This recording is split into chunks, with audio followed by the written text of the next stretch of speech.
Hi guys, so in this video we're going to be talking about the Burrow ability. So the Burrow ability is actually very seldom seen nowadays in the newest sets, more so in GVE. Some example cards are Arid Worm and Snapjaw Worm from GVE. There's plenty more from GVE, should I say. In WAE you've got Sphinx's Maze, that had very little burrowing. And then in DVD you got Sapphire Wyvern, which can also combo with Emerald Wyvern.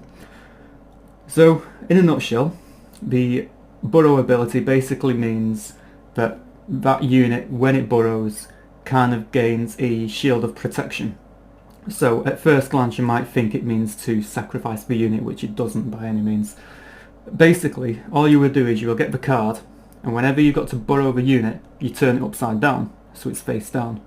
This will represent the unit burrowing itself underground. And it does not unburrow, should we say, until the start of your next turn. So there's advantages and disadvantages to burrowing. The biggest advantage is that the unit gains an ultimate shield, which means it cannot be targeted or affected by either player's cards, such as effects and action cards and even wonder cards. So burrowing makes for an all-round shield against power cards such as End of an Era. The only time it can possibly be targeted is when the terrain is targeted. So if the terrain goes and there's a burrowed unit on it, then that goes with it. But anything else, the unit that is burrowed gains a shield against effects and targets. It can't be targeted. Now, you might think that's a really good thing because your opponent cannot target it or affect it, especially by means of wonders, but that also means that you cannot target the unit itself. So you cannot buff it or attack with it or defend with it, for example. Now, some cards allow the unit to battle in combat and then burrow the unit, so it will still contribute its damage in combat, and then once it's burrowed it goes underground and it cannot receive any damage.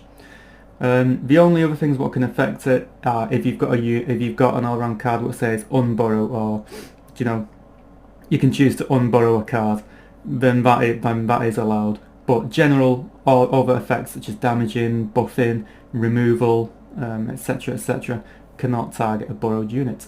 So hopefully this clears this up. If you've got any questions with it, by all means post in the comments down below, and I will aim to answer all questions regarding this rule. But it's all around, it's a very easy enough rule to understand, and it's quite an effective one as well, because once your units are burrowed, that gives them an ultimate shield of protection. There's very little things what your opponent can actually do to respond to a burrowed unit. So yeah. Alright guys, well, like I said, any questions, let me know, and thanks for watching.